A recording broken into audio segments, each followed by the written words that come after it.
Hello বন্ধুরা, আজকে আমি বানাচ্ছি চিকেন কাবাব। এখানে নিয়েছি আমি 250 গ্রাম চিকেন, এখানে নিয়েছি একটা মাখন, এখানে নিয়েছি আমি হাফ লেবু, এখানে নিয়েছি আদা, এখানে হাফ নিয়েছি পেঁয়াজ, এখানে নিয়েছি 4 থেকে 5টা কাঁচা লঙ্কা, এখানে কিছুটা নিয়েছি রসুন, এখানে নিয়েছি আমি কাজু, চালমগজ, জিরে, গোলমরিচ, ধনে, পেঁয়াজ, কাঁচা লঙ্কা।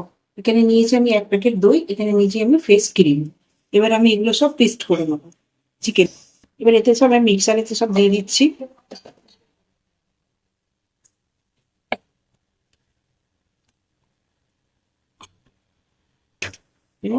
ধনে পাতাটাও দিয়ে দিলাম।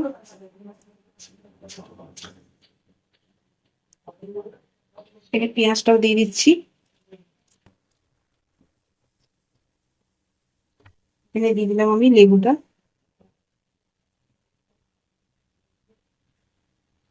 এখানে আমি 2 পিস পাউরুটি দিয়ে দিলাম।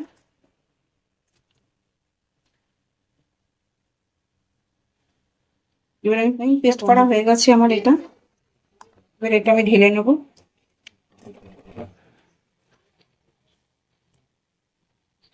এখানে আমি ফ্রাই প্যানটা আগে থেকে বসিয়ে দিয়েছি। এবার দিয়ে দিলাম আমি তেলটা।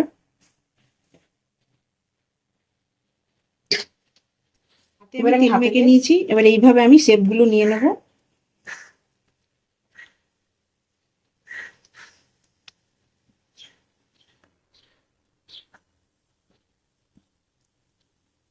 এইভাবে আমি শেপগুলো সব করে নেবো। আমার তেলটা গরম হয়ে গেছে। এবার আমি এগুলো সব আস্তে আস্তে দিয়ে দিচ্ছি। এগুলো সব আমি ভেজে নেবো।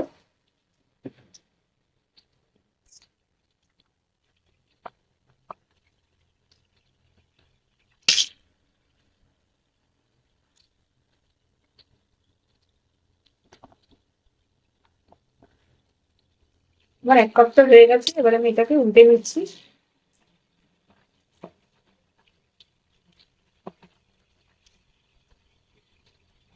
এইভাবে আমি সব কটা বানিয়ে নেবো।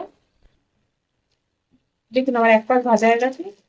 এই পাশটাও আমার ভাজা হয়ে গেছে। এবার এগুলো সব আমি তুলে নেবো।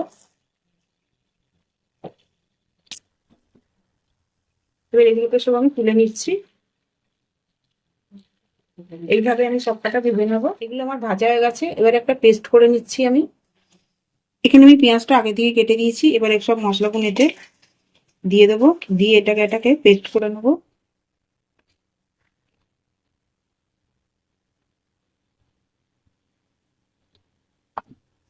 এখানে আমি দইটাও অ্যাড করে নিচ্ছি। একটুখানি পেস্ট করে এবার এখানে দইটাও দিয়ে দিলাম। এর সাথে পেস্ট হয়ে যাবে। দেখুন পেস্টটা আমার রেডি হয়ে গেছে। এখানে যে কাবাবটা ভেজেছি ওই তেলের মধ্যে এতে আমি মাখনটা দিয়ে দিচ্ছি। এতেই দিয়ে দিলাম আমি গোটা গরম মশলা।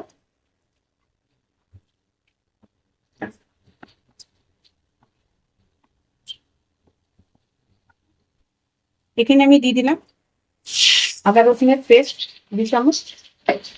এবার এটাকে ভালো করে আমি প্রথমে যাতে গন্ধটা যাতে চলে যায়।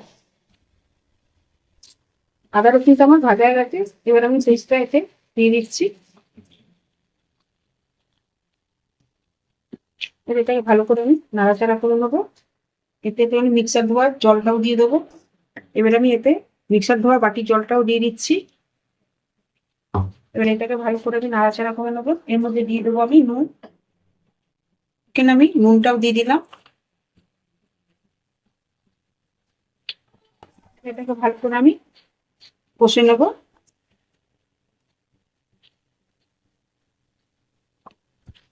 দেখুন মশলাটা আমার কষা হয়ে গেছে। এবার আমি কাবাবগুলো সব এতে দিয়ে দিচ্ছি।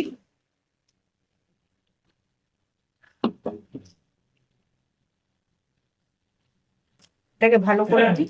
এবার নাড়াচাড়া করে নেবো।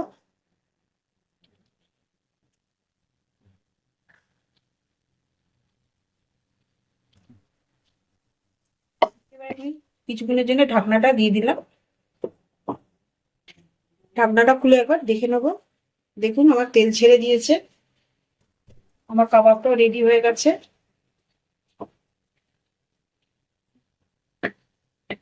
উপর থেকে একটুখানি কাসুরি মেথি দিয়ে দিচ্ছি।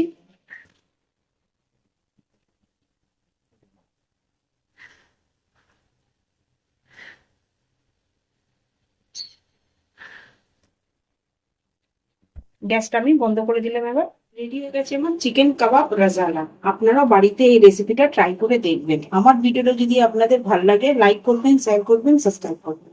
নেক্সট ভিডিওতে আবার দেখা হবে।